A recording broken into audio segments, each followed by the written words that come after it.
எல்லாருக்கும் வணக்கம். என்னோட பேர் திவ்ய கிருஷ்ணா. இப்போ லாஸ்ட் நடந்த குரூப் 4ல் handloom Tamil Nadu handloom cooperative review சொசைட்டியில் அசிஸ்டன்ட் சேல்ஸ்மேன் போஸ்ட் எடுத்திருக்கேன். ஸோ ஃபர்ஸ்ட் ஆஃப் ஆல் நன்றி சொல்லி விரும்பியிருக்கிறேன்னா என்னோடய அம்மா அப்பாவுக்கு. ஸோ என்ன சொல்லுதுன்னா, எங்கள் அம்மா தான் ஃபுல் சப்போர்ட்டிவாக இருந்தாங்க. ஸோ எங்கள் அம்மா தான் ஒரு முன்னோடி இந்த டிஎன்பிசிக்கு. ஏன் சொல்கிறேன்னா, எங்கள் அம்மா தான் டிஎன்பிசி படிக்க சொன்னாங்க. எங்கள் அம்மாவும் 1998 டிஎன்பிசி குரூப் 4 எக்ஸாமில் கோர் டிபார்ட்மெண்ட் எடுத்து ராமநாதபுரம் டிஸ்ட்ரிக்ட் கோர்ட்டில் தான் வேலை செய்கிறாங்க. அதுக்கப்புறம் சுகேஷ் சாருக்கு ஒரு மிகப்பெரிய நன்றியை தெரிவித்துக் கொள்கிறேன். ஏன்னா என்னோடய மாவட்டத்தில் இப்படி ஒரு இன்ஸ்டியூட்டு கட்டி கொடுத்ததுக்கு ஒரு மிகப்பெரிய நன்றியை தெரிவித்துக் கொள்கிறேன் சார். அதுக்கப்புறம் நான் என்ன பண்ணேன், இந்த ஆக்சுவலி 2022லேருந்து 25 வரைக்கும் இப்போ இந்த குரூப் வரைக்கும் படித்து தான் இருக்கேன். போன குரூப் 4 பாஸ் பண்ணிட்டேன். சொல்லப்போனால் எனக்கு இது 4வது அட்டம்ப்ட்டு. 2017 படிக்காமல் ஒரு அட்டம்ப்ட் போட்டேன். 2019 குரூப் 4, 2022 குரூப் 4, 2024 குரூப் 4, மொத்தம் 4 அட்டம்ப்ட் தான் கிளியர் பண்ணேன். இந்த பழைய இன்ஸ்டியூட்டில் இருக்கும்போது பாயின்னு ஒரு தெரிஞ்சவர் ஜியாவுதில் அண்ணன், அந்த அண்ணன் தான் ஃபஸ்ட் ஸ்கூல் புக்ஸ்லாம் வாங்கி குறித்து கொடுத்தாங்க. இது மட்டும் படுறா, இது மட்டும் படிச்சுட்டு போகணும். அந்த அண்ணனுக்கு ஒரு மிகப்பெரிய நன்றியை தெரிவித்துக் கொள்கிறேன். அவங்க குறித்து கொடுத்துட்டு போயிட்டாங்க. நான் உட்காந்து படிக்க ஆரம்பிச்சிட்டேன். ஸோ இந்த இன்ஸ்டியூட்டுக்கு வந்ததுக்கப்புறம் ராகவன்னு ஒரு அண்ணன், ஸோ கூட பிறந்த அண்ணன் மாதிரி இருந்து என்னை பார்த்துக்கிட்டாங்க. அந்த அண்ணன் தான் டெஸ்ட் பேட்ச் அட்டன் பண்ணுறா, டெஸ்ட்டு போட்டால் தான்டா தெரியும், ஸோ டெஸ்ட்டில் போட்டால் தான் நீ எதில் வீக்காக இருக்க எதாவது ஸ்ட்ராங்காக இருக்கன்னு டெஸ்ட்டு போட சொன்னாங்க. நானும் 2022 குரூப் 4ல் டெஸ்ட் பேட்ச் ஒரு 28 டெஸ்ட் பேட்சை சொல்லுவாங்க, அதில் ஆரம்பித்து இப்போ உள்ள TNPSC group 4 Robert Clive test batch வரைக்கும் அட்டன் பண்ணி தான் இருக்கேன். ஸோ இன்ஸ்டியூட்டை சொல்ல பொறுத்த வரைக்கும்னா ஸ்டடியால் ரொம்ப யூஸ்ஃபுல்லாக இருந்துச்சு. ஸோ ஸ்டடியால் உட்காந்து தங்கி படிக்கிறதுக்கு அனுமதி கொடுத்த திரு ராஜேஷ் சாருக்கும் ஒரு மிகப்பெரிய நன்றியை தெரிவித்துக் கொள்கிறேன். ஸோ சிம்பு சாருக்கும் ஒரு மிகப்பெரிய நன்றி தெரிவித்துக் கொள்கிறேன். நான் வந்து இங்கிலீஷ் மீடியம் தான், என்கிட்ட பிஎஸ்டியும் கூட இல்லை. ஸோ தமிழ் கிளாஸ் அட்டன் பண்ணி தமிழ் கிளாஸ் சொல்லிக் கொடுத்த முனியாண்டி சாருக்கு ஒரு மிகப்பெரிய நன்றி தெரிவித்து சொல்கிறேன். அதுக்கப்புறம் மேக்ஸ் தூத்துக்குடி சுரேஷில் உள்ள சுதர்சன் சாருக்கு ஒரு மிகப்பெரிய நன்றி தெரிவித்து சொல்கிறேன். ஸோ மேக்ஸுக்கு வந்து மொத்தம் பழைய சிலபஸ் படி பார்த்தா 17 யூனிட் இருந்துச்சு. அதுக்கு மொத்தம் 12 நோட்டு போட்டு உட்காந்து எழுதி மேக்ஸ் படிச்சுட்டு போனேன். 27க்கு 20 கிட்ட போட்டேன். ஸோ என்னன்னாலும் சரி, ஸோ விட்டு கொடுக்காம கன்சிஸ்டன்சியாக உட்காந்து படிங்க. நான் தொடர்ச்சியாக உட்காந்து நான் படித்தேன். இன்ஸ்டியூட்லேயே தங்கி படித்தேன். நைட்டு ஒரு 12 மணி வரைக்கும் தான், நைட்டு 12 மணி வரைக்கும் படிச்சுட்டு காலையில் ஒரு 5 மணிக்கெலாம் எழுப்பி விட்றாங்க. ஸோ ராகவனுக்கு ஒரு மிகப்பெரிய நன்றி தெரிவித்துக் கொள்கிறேன். டெஸ்ட் பேட்ச் ஃபாலோ பண்ணுங்கள். டெஸ்ட்டு போட்டால் தான், நான் என்ன பண்ணேன், டெஸ்ட் பேட்ச்னா டெஸ்ட்டு போட்டேன், கரெக்ஷன் பண்ணேன், கரெக்ஷனில் கண்டுபிடிச்ச தப்பெல்லாம் சரி பண்ணேன், திரும்பவும் அதை படித்தேன், டெஸ்ட்டு போட்டேன், கரெக்ஷன் பண்ணேன். இதே ஒரு சுழற்சி முறையில் தான் நான் பண்ணேன். ஸோ என் வெற்றிக்கு ஒரு மிகப்பெரிய காரணம் பார்த்தா அந்த சுரேஷ் ஐஏஎஸ் அகாடமி ஒரு டெஸ்ட் பேட்ச் தான். ஸோ டெஸ்ட் பேட்ச் இல்லைனா நான் இவ்வளோ தூரம் வந்திருக்க மாட்டேன்.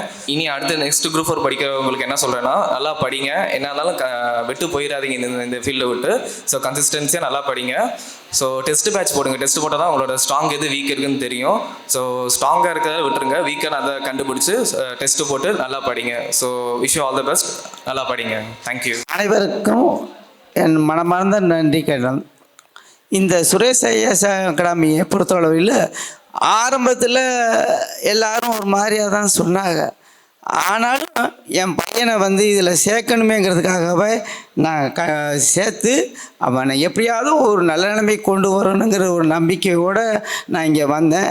அந்த நம்பிக்கைக்கு எந்த ஒரு பாதகமும் இல்லாத அளவுக்கு இந்த இன்ஸ்டியூட்டு நல்லபடியாக செயல்பட்டு பழைய கட்டடத்திலிருந்து புதிய கட்டடத்திலிருந்து சொந்த கட்டடத்துக்கு வந்திருக்கு. அது வரைக்கும் இந்த சுரேஷ் ஐஏஎஸ் அகாடமி கட்டட பொறுத்தளவில் வந்து இன்னும் மேலும் மேலும் வளர்ந்து இந்த ராமநாதபுரம் மாவட்டத்தை பொறுத்தளவில் எல்லாருமே இதில் சேர்ந்து நல்லபடியாக பயிற்சி இந்த ராமநாதபுரம் மாவட்டத்தில் அரசு பணியாளராகவே இருக்கணும். நான் வந்து நெடுஞ்சாலைத்துறையில் கண்காணிப்பாளராக இருந்து ஓய்வு பெற்றவன். நான் 1982 டிஎன்பிசி எழுதி பாஸ் பண்ணேன்.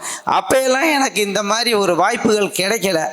ரயில்வே கரையிலையும் வயக்காட்டிலையும் தண்டவாளத்துலேயும் இப்படி உட்காந்து படித்தோம். படித்ததுனால இன்றைக்கி கடவுளால் இன்றைக்கி நல்லபடியாக இருக்கிறேன்.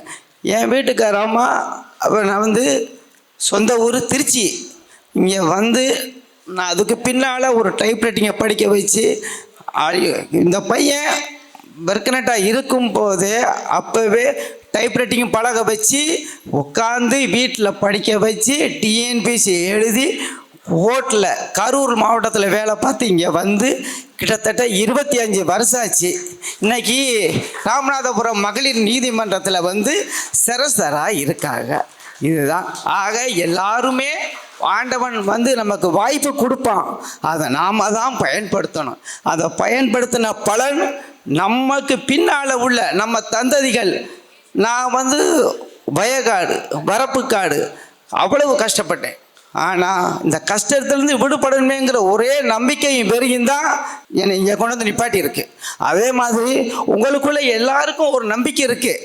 அதனால் நம்மளுடைய நாம நல்லா இருக்கணும், நம்ம குடும்பம் நல்லா இருக்கணும், நமக்கு பின்னால் நம்ம தந்தைகள் நல்லா இருக்கணும், நம்ம சொந்தங்கள் பந்தங்கள் நம்மளை பார்த்து எல்லாருமே நல்லா இருக்காக அப்படிங்கிறது எல்லாருமே உங்கள் கையில் தான் இருக்குது. நீங்கள் படிக்கிற படிப்பு உங்களை கைவிடாது. உங்களுடைய முயற்சியும் பயிற்சியும் இருந்தால் கண்டிப்பாக இந்த நிலையில விட நீங்கள் பெரிய நிலையை கூட வர்றதுக்கு வாய்ப்பு இருக்குது.